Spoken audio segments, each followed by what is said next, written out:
할렐루야. 오늘 새벽 기도에 참석하신 여러분들을 환영하고 축복합니다.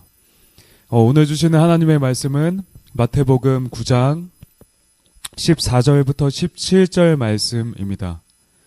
마태복음 9장 14절부터 17절 말씀입니다. 제가 가진 성경 신약 13페이지입니다. 제가 봉독하겠습니다. 그때 요한의 제자들이 예수께 나와 이르되 우리와 바리새인들은 금식하는데 어찌하여 당신의 제자들은 금식하지 아니하나이까? 예수께서 그들에게 이르시되 혼인집 손님들이 신랑과 함께 있을 동안에 슬퍼할 수 있느냐? 그러나 신랑을 빼앗길 날이 이르리니 그때에는 금식할 것이니라. 생배 조각을 낡은 옷에 붙이는 자가 없나니 이는 기운 것이 그 옷을 당기어 헤어짐이 더하게 되며 새 포도주를 낡은 가죽 부대에 넣지 아니하나니 그렇게 하면 부대가 터져 포도주도 쏟아지고 부대도 버리게 됨이라. 새 포도주는 새 부대에 넣어야 둘이 다 보존되느니라. 아멘. 먼저 기도하겠습니다. 존귀하신 하나님 아버지 감사합니다. 이 새벽에 하나님의 말씀 듣게 하시니 감사합니다. 하나님 듣는 가운데 우리에게 오늘 깨닫게 하시는 바를 알게 하시고 하나님의 말씀 따라 살아가는 귀한 한 날 되게 하여 주십시오. 시종을 주님께 맡겨드리며 거룩하신 예수님의 이름으로 기도드렸사옵나이다. 아멘. 새 술은 새 부대에 라는 제목으로 하나님의 말씀 전하겠습니다. 어느 날 세례 요한의 제자들이 예수님께 나와 말합니다. 우리와 바리새인들은 금식하는데 어찌하여 당신의 제자들은 금식하지 않습니까? 당시 세례 요한을 비롯하여 그의 제자들은 금욕을 자주 시행하며 그들의 신앙을 유지하고자 했습니다. 그때에는 금식하고 슬퍼하는 것이 미덕이었고 또 거룩한 것이라 여겨졌죠. 특히 바리새인들은 이러한 금식과 고행에 특화된 사람들이기도 했습니다. 그래서 이스라엘에서 굉장히 존경을 받기도 했죠. 더구나 세례 요한의 제자들은 그들의 스승인 요한을 빼앗겨서 요한이 옥에 갇혀있는 굉장히 암울한 상황을 겪고 있었습니다. 그러니 그들에게 있어서는 하나님 나라를 위한다는 예수님과 이 제자들이 굉장히 못마땅하게 여겨졌을 것입니다. 경건과 거룩의 모습도 별로 보이지 않는 것 같고 또 세례 요한에 대해서 아무런 슬픈 기색도 없는 것 같고 또 죄인들과 식사를 함께하고 무언가 부족해 보였기 때문입니다. 그러므로 그들은 와서 의아해하면서 예수님께 물은 것입니다. 왜 당신의 제자들은 함께 금식하지 않습니까? 그런데 예수님은 말씀하십니다. 혼인집 손님들이 신랑과 함께 있을 동안에 슬퍼할 수 있느냐? 그러나 신랑을 빼앗길 날이 이르리니 그때에는 금식할 것이니라. 지금은 혼인집 손님들이 신랑과 함께 있다는 것입니다. 그러므로 슬퍼할 수가 없는 상황이라는 것이죠. 그러면 혼인집 손님과 신랑은 누구입니까? 먼저 혼인집 신랑은 예수님이시죠. 예수님은 자주 자신을 신랑으로 비유하시곤 하셨습니다. 그리고 손님은 그의 제자들을 말하는 것입니다. 예수님의 부르심을 받아 따라 나선 제자들이 곧 손님들이죠. 그러므로 예수님은 그 혼인 예식에 신랑과 손님들이 함께 참석하여 혼인식을 진행하고 있기 때문에 금식하고 슬퍼할 이유가 전혀 없다는 것입니다. 이게 정확히 무슨 말일까요? 그러면 먼저 구약시대 금식을 하는 이유가 무엇이었습니까? 무너진 이스라엘의 회복과 나타날 메시아의 도래를 위해서 금식하는 것이 아닌가요? 그런데 구약에 그렇게 고대하던 메시아가 이제 나타나셨고 하나님의 나라가 본격적으로 시작되게 된 것입니다. 그 메시아 예수님이 이스라엘에 나타나셔서 제자들과 함께 계신 것이 혼인잔치에 비유된 것이죠. 그러면 과연 이제 슬퍼하고 금식할 수 있을까요? 그럴 수 없습니다. 당연히 그럴 수 없죠. 이제 새 나라, 새 시대가 시작되었기 때문입니다. 이제 이스라엘의 구원이 시작되었기 때문에 슬퍼할 이유가 전혀 없는 것입니다. 그런데 여기서 예수님은 신랑을 빼앗길 날이 이를 것이라 또 말씀하셨죠. 이것은 무엇을 말합니까? 이는 예수 십자가 사건을 말하는 것입니다. 하나님의 백성들이 예수님과 함께 거하여서 혼인집에 있는 것과 같다가 잠시 신랑을 빼앗겨서 슬픔을 겪게 될 것이라는 거예요. 예수님은 후에 붙잡히시고 공개적으로 십자가에서 수치를 당하셨습니다. 그리고 하나님의 저주를 받아 죽임을 당하셨죠. 그러므로 그의 백성들은 큰 슬픔을 만나서 금식을 하게 될 것이었습니다. 하지만 이 또한 아주 잠깐일 뿐이었습니다. 왜냐하면 예수님은 3일 만에 죽음에서 부활하셨고 이들에게 다시 나타나셔서 슬픔이 변하여서 기쁨이 되게 하셨기 때문입니다. 그리고 후에 승천하셔서 하나님의 보좌 우편에 앉으셨고 이제는 성령을 보내주셔서 우리와 영원토록 함께 하심으로 우리의 기쁨을 이제 더 이상 빼앗을 자가 없게 하신 것입니다. 그러므로 예수님은 자신이 십자가에 달리실 그때에 금식하고 애통하라 하신 것이죠. 그러나 그것조차도 아까 말했듯이 잠시 잠깐일 뿐이었습니다. 예수님은 이처럼 우리 가운데 찾아오셔서 새 시대를 여시고 하나님 나라를 가져오신 그리스도이십니다. 세례 요한의 제자들은 예수님을 위대한 선지자로는 알고 있었어도 예수님을 하나님 나라를 가져오시는 또 모든 사람을 구원하실 메시아로는 보지 않았던 것입니다. 그러므로 그들은 여전히 율법주의와 옛 구습에 얽매여서 예수님이 이 땅에 오신 것과 활동하시는 것에 대한 의미를 전혀 알고 있지 못한 것이죠. 이처럼 우리 인간은 그 타락과 죄성으로 인해서 하나님을 아는 지식과 또 올바른 이성을 잃어버린 존재입니다. 하나님에 대한 왜곡된 지식을 갖게 되고 완전히 망가져 버렸죠.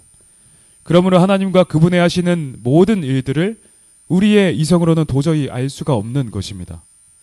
사람이 이를 알 수 있는 길은 무엇일까요? 그 길은 오직 전적인 하나님의 은혜뿐입니다. 하나님의 은혜의 빛을 비춰주실 때에야 사람은 중생하여서 그리스도를 알고 하나님의 일들을 깨달을 수가 있는 것입니다. 그러므로 이러한 복음의 일들이 현재 이해되고 깨달아지고 믿어지는 일 자체가 하나님께 은혜를 받은 자라는 증거입니다. 구원하신 하나님께 감사하시기를 바랍니다. 예수님은 이어서 더 이해하기 쉬운 두 비유를 통해 말씀하십니다. 생배 조각을 낡은 옷에 붙이는 자가 없나니 이는 기운 것이 그 옷을 당기어 헤어짐이 더하게 됨이요. 낡고 헤어진 옷에 새로운 천을 덧대어 붙이지 않는다는 것입니다. 왜냐하면 새로운 천 조각이 낡은 천 조각을 당기어서 찢어짐을 더 크게 할 것이기 때문입니다. 또 새 포도주를 낡은 가죽 부대에 넣지 아니한다고 비유하십니다. 이는 새 포도주가 발효될 때 압력이 발생하게 되는데 그러면 오래된 낡은 가죽 부대는 그것을 견디지 못하고 터져버릴 것이기 때문입니다. 그러므로 낡은 가죽 부대가 아니라 새 부대에 새 포도주를 담아야 하죠. 이처럼 예수님은 적절한 비유를 사용하셔서 옛 구습에 얽매인 자들은 새 시대, 새 질서를 가지고 오신 예수님을 알지도 못하고 받아들일 수도 없다는 것을 말씀하고 계신 것입니다. 그리고 설령 받아들여도 그것을 그들이 감당할 수 없다는 거예요. 이를 깨닫고 옛 구습에서 벗어나며 새 부대가 되려면 이제 그리스도의 은혜가 필요합니다. 주께서 택하시고 이들의 눈을 열어주셔야지만 이 하나님 나라를 시작하신 예수님을 진정으로 알아보고 죽은 전통에서 벗어날 수가 있는 것입니다.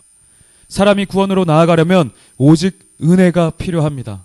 은혜의 빛을 비춰주실 때에야 사람은 새 시대, 새 은혜, 곧 새 하나님 나라의 질서를 깨닫고 받아들일 수가 있으며 새롭게 될 수가 있는 것입니다. 우리는 택하심의 은혜를 통해서 예수를 나의 주와 그리스도로 믿음으로 구원받고 새 시대를 사는 사람이 되었습니다. 그러므로 옛 구습과 정죄가 사라지고 생명 안에 왕노릇하는 사람들입니다. 날마다 이 은혜를 기억하며 하나님께 감사드리고 또 생명의 능력을 늘 풍성히 누리는 여러분 되시기를 축복합니다. 자, 이렇게 새 시대를 여신 예수님은 이 은혜의 시대가 어떠한 시대인지를 행동으로 보여주십니다. 즉 사망이 왕노릇하던 이 땅에 오셔서 자신이 죽음의 권세를 이기는 분이심을 보여주신 것입니다. 예수님은 죽음을 맞이한 그 야이로의 딸에게 가서 그를 잔다 말씀하시고 일으키셨습니다. 또한 12해 동안 혈루증을 앓는 마치 죽은 것과 같은 상태의 여자를 치유하고 구원하셨죠. 이 병행복문인 마가복음에서는 여인의 믿음을 강조하고 있지만 이곳 마태복음에서는 예수님의 말씀을 통한 구원을 더 강조하고 있습니다. 우리 예수님은 사망 권세를 정복하시고 택한 자들을 은혜로 구원하시는 그리스도이십니다. 애초에 야이로와 여자가 예수님을 찾아와 해결받고자 결심했던 그 심령의 믿음 역시도 주께서 그들을 붙드셨기 때문에 가질 수가 있었던 것이죠. 그들은 그 은혜에 의해 믿음을 가졌고 또 그 믿음에 의해 치유받고 구원을 받은 것입니다.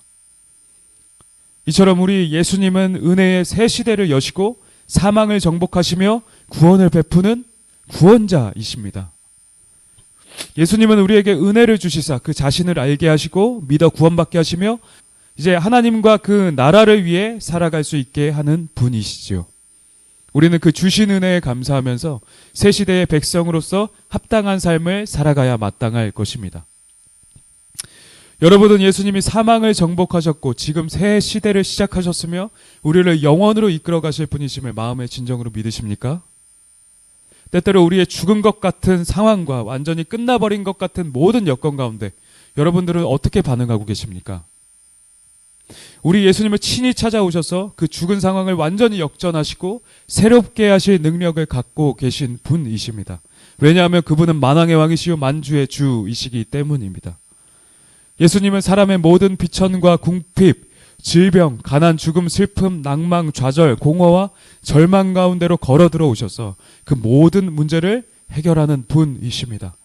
왜냐하면 그분은 하나님이시며 사망을 정복하셨고 죽음의 권세를 완전히 깨뜨리셨기 때문입니다. 그분은 모든 상황을 해결할 능력을 갖고 계신 분이십니다. 그러므로 우리가 우리의 삶 속에서 어려운 상황을 만날 때 우리 주님께, 우리 예수님께 상황을 맡겨드립시다. 완전히 끝나버렸다는 생각에서 벗어나서 믿음을 가지고 예수님께 우리의 상황을 완전히 맡겨드립시다. 그러면 주께서 역사하시고 우리 가운데 주의 생명의 능력을 보이실 것입니다. 우리 하나님은 때때로 우리의 상황이 완전히 끝나버리고 파산한 것 같은 상태에 두실 때가 있습니다. 그러나 그것은 우리를 버리심이 아니요 주의 크신 능력을 경험케 하시기 위함입니다. 그리고 그분의 위대하심을 우리에게 보여주길 원하는 것이죠. 그러므로 우리는 그것이 어떠한 상황이라 할지라도 설령 완전히 끝나버린 것 같은 상황이라 할지라도 결코 포기해서는 안 됩니다. 왜냐하면 새 시대를 여신 예수 그리스도께서는 모든 것을 역전하고 살리시고 회복하실 능력이 있으시기 때문입니다. 그분의 능력은 우리를 내세로 이끄시는 것만 아니라 우리의 실제 삶 속에서도 크게 역사하십니다. 우리는 그분을 굳게 믿음으로 어떤 상황에도 흔들리지 않으며 또 해결함을 받을 수가 있는 것입니다. 죽음의 권세를 이기시고 새 시대를 여신 예수님을 굳게 삶 속에서 의지함으로 모든 상황을 해결받고 승리하는 여러분 되시기를 주님의 이름으로 축복합니다. 아멘. 이 시간 함께 주신 말씀을 생각하며 기도하겠습니다. 우리 가운데 그리스도 예수로 말미암아 은혜의 새 시대를 시작하신 하나님 감사합니다. 우리의 모든 상황을 주께 맡겨드리오니 통치하시고 다스려 주시옵소서. 그 전능하신 하나님의 능력이 나타나서 우리의 모든 무너진 상황과 관계, 어려움들을 다 극복하게 하시고 이겨내게 하여 주시옵소서, 승리하게 하여 주시옵소서라고 우리 함께 기도하시고요. 두 번째로 각자의 기도 제목을 두고 기도하며 나아가겠습니다. 주여 한번 외치고 기도합니다. 주여! 사랑의 하나님 아버지 감사합니다. 오늘 말씀을 주셔서 새 시대, 은혜의 새 시대를 여신 그 예수 그리스도를 우리가 보게 하시니 감사합니다.